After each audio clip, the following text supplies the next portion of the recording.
RW की अगर हम बात करें तो आरडब्ल्यू के द्वारा जो नरेंद्र भारद्वाज जी हैं, वत्स जी हैं, इनके द्वारा क्या नाम है, इनके निवास स्थान पर हाउस टेस्ट कैंप का आयोजन किया गया है। नरेंद्र जी क्या कहना चाहेंगे, आज जो आप लोगों ने हाउस टेस्ट कैंप लगाया? सबसे पहले मैं भारत टीवी का धन्यवाद करना चाहता हूँ और राहुल जी आपका धन्यवाद करना चाहता हूँ।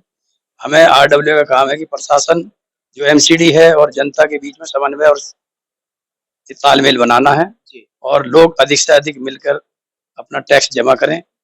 ये बाबरपुर गांव नहीं है, क्योंकि यहाँ कोई किसान नहीं है, लाल डोरे में नहीं है, क्योंकि 100 गज के मकान है यहाँ। तो हमें सब सुविधा भी चाहिए, हमें पीएम से या सीएम से, तो हमें भी सहयोग करना चाहिए। घर घर से हमें यह है कि अपना भाई अगर 100 गज का है 1100-1200 रुपए अगर साल के जा रहे हैं, वो हमें भरने चाहिए। और बहुत से लोगों को देख रहा हूँ मैं कि वो भर नहीं रहे हैं, तो सहयोग करना चाहिए। समाज की जो हर विकास के कार्य हैं, अभी तक कितने जमा हो चुके हैं? अभी 1-1.5 लाख हमने जमा कर लिया है और हमारा 4 लाख का टारगेट है। 4 लाख का टारगेट है। क्या हमने ये पहली बार लगाया या नहीं, मैं दूसरी बार लगा रहा हूँ। इस साल में दूसरी बार या पिछले साल लगाया था जून में ही और फिर इस साल। नरेंद्र जी, देखने में आ रहा है कि हिंदू इलाकों से तो क्या नाम है हाउस टैक्स जमा होता है, लेकिन अगर हम मुस्लिम समाज की बात करें, बराबर में ही जनता कॉलोनी है, क्या वहां से भी हाउस टैक्स लिया जाता है? वहां से बिल्कुल भी हाउस टैक्स कोई जमा नहीं हो रहा। क्यों नहीं लिया जाता? मेरे निगम पार्षद जी हाजी जरीफ जी हैं और मुझे नहीं लग रहा वो कितना कलेक्शन वहाँ जमा कर रहे हैं। कारण क्या है? इंटरेस्ट नहीं देना कि एमसीडी के पास हम पैसा जमा करें, सब चीज मुझे फ्री में चाहिए। एक बात बताएं, हम अगर हाउस टैक्स जमा कर रहे हैं तो हमें क्या स्पेशल बेनिफिट, और वो नहीं कर रहे तो उनको क्या नुकसान हो रहा है? हम अगर एमसीडी को टैक्स दे रहे हैं तो उनसे में झाड़ू वाला टिपर वाला कुछ भी अधिकार, तो वो तो उनके पास भी जा रहा है। वो राजनीति कर रहे हैं, हमारे पैसे को उसमें मिसयूज कर रहे हैं, गलत है वो। नहीं तो इसका मतलब हिंदू बावला है जो जमा कर रहा है? हिंदू बावला नहीं है, हिंदू बुद्धिजीवी है, समझदार है। देश को चलाने का काम हमारा हो रहा है, अब वो देश को बिगाड़ने का बढ़ाने का काम करे तो इसमें हमारी गलती नहीं है। नहीं तो इसका मतलब डर चुकी एमसीडी। एमसीडी को सबसे सख्त होकर कार्रवाई करनी चाहिए और उनसे भी पैसा कलेक्ट करना चाहिए, सख्ती दिखानी चाहिए, कलेक्शन होनी चाहिए। भाई जब धर्म समुदाय ना देख के सभी से पैसा लेके दिल्ली का विकास तभी होगा। बिल्कुल ठीक कह रहे हैं। बाबू जी, आप क्या कहना चाहेंगे, क्या वहाँ से भी कलेक्शन होना चाहिए? होना चाहिए। जनता कॉलोनी कभी नगर सीलमपुर होना चाहिए। बिल्कुल होना चाहिए। वो बिल्कुल कई साल से नहीं दे रहे। क्यों नहीं दे रहे, या हम ले नहीं रहे उनसे? दे नहीं रहे, शक्ति नहीं है। सरकार डरती है, इसका मतलब क्या? जी बाबू जी। हाँ, सरकार डरती है। ना तो पुलिस वाले डरते जाते हुए, क्यों उनका मेजोरिटी ऐसी है, वो जाके घुसने नहीं देते अपने। तो ऐसे में हिंदुओं का क्या कसूर है, क्यों यहाँ से कलेक्शन किया जा रहा है, या स्पेशल हमें कोई सुविधा मिल रही हो? हमें तो कोई सुविधा, उनको ज्यादा सुविधा है, हमसे ज्यादा सुविधा उनको है, हमें इतनी नहीं है।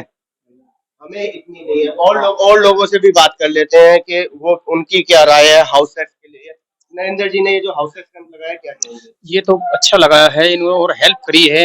एक तो इन्होंने वादा करा है कि वहाँ जब एमसीडी पे जाते हैं और लाइन में लगते हैं, भीड़ में लगते हैं, इन्होंने जगह जगह हाउस टैक्स कैंप अपने घर में लगाया है, अपनी सुविधा दे रहे हैं, ना कोई चार्ज ले रहे हैं, और कुर्सी भी दी है, खाने पे पानी का जम भी कर रखा है, हेल्प के लिए कर रखे हैं। ये हिंदुओं के लिए ही कर रखा है या मुसलमानों के लिए? ये हिंदू मुसलमान कोई मतलब नहीं इसका। ये तो एक एमसीडी में टैक्स भरो और एमसीडी हमको बेनिफिट देगी। आखिरकार एमसीडी दूसरे समुदाय से क्यों नहीं ले पा रही हाउस टैक्स, क्या कारण है? नहीं, एमसीडी तो कह रही है, उनको भी कह रही है, लेकिन वो मुस्लिम लोग नहीं भर रहे, पता नहीं उनके मन में क्या है। क्या वहाँ पे हमने नहीं देखा आज तक के इतिहास में कि कोई हाउस टैक्स कैंप भी लगता हो। नहीं लगता, मेरे हिसाब से नहीं लगता है। तो इसका मतलब हिंदू बावला है? हिंदू बावला नहीं, हिंदू तो समझ उनको कहता है कि हिंदू कमजोर है। हिंदू कमजोर नहीं है, हिंदू कमजोर नहीं है, हिंदू तो और हेल्प करता है। आप क्या बोल दिया इन्होंने। जमा होना चाहिए। जमा बिल्कुल होना चाहिए, हिंदू हो या मुसलमान, बिल्कुल ठीक है। टैक्स जमा होना चाहिए, ये सबके लिए फायदा है, सबके लिए वो है। जनता की राय वास्तव में सही है कि सब ये देश के नागरिक हैं, हाउस टैक्स सभी को जमा करना चाहिए, लेकिन ऐसा भेदभाव क्यों हो रहा है, क्या कारण है, समझ में नहीं आ रहा। नरेंद्र वत्स जी की बात करें तो लगातार दूसरे साल भी इन्होंने अपने निवास स्थान पर ये हाउस टैक्स कैंप लगाया। सवाल ये उठता है कि आखिरकार वहां से क्यों नहीं हाउस टैक्स लिया जाता, जबकि वहां पे बिजली भी है, पानी भी है, कन्वर्ट सब कुछ है, उसके बाद में भी वहां पे पहचान पत्र भी बने हुए हैं, वहां पासपोर्ट भी बना हुआ है, लेकिन फिर भी वहां से क्यों नहीं? कारण क्या है? नरेंद्र भारद्वाज जी से और बात कर लेते हैं, आखिर क्या कारण है? कि उनसे और क्यों नहीं टैक्स वसूला जा रहा है? डर रहे हैं, क्या कारण है? हमारे जो सत्ता में जो विधायक बैठे हैं और जो सीएम बैठे हैं, जी। अगर वो सख्त रवैया अपनाए तो जो सांसद कोई धर्म ना हो। सांसद भी तो हमारे यहाँ हैं। सांसद को भी सख्त अपनाना चाहिए, वो केंद्र सरकार की है। जी। दिल्ली में अगर हैं तो सीएम है और विधायक हैं, जी। उनका पूरा हक बनता है कि हमसे टैक्स लें, जी। और टैक्स सभी हिंदू मुसलमान न करके सभी से लें, सभी को हमें देना चाहिए। दिल्ली का विकास तभी होगा। हम बाबरपुर के अंदर रहते हैं, यहाँ 1.5 लाख 2 लाख रुपए का गज, और जाफराबाद चले जाए तो 5 लाख रुपए गज का रेट, जबकि वो टैक्स नहीं देते, कुछ भी नहीं देते, कुछ नहीं देते वो टैक्स। ये गलत भेदभाव है, गलत है, उनकी नीति एक तरफा है और हमसे अन्याय कर रहे हैं, गलत कर रहे हैं। लेकिन क्या इस चीज को लेकर के आप डीएम एसडीएम और क्या नाम है एमसीडी कमिश्नर से बात करेंगे? मैं एमसीडी कमिश्नर से बात करूंगा कि भाई सभी से टैक्स लेना चाहिए, और मैंने आरडब्ल्यू फेडरेशन वाले ग्रुप पे भी डाला है, तो उसमें कुछ लोग आरडब्ल्यू वाले भी ऐसे निष्क्रिय दिखाई दे रहे हैं कि भाई मुझे कुछ एक्स्ट्रा फायदा बेनिफिट मिलता है।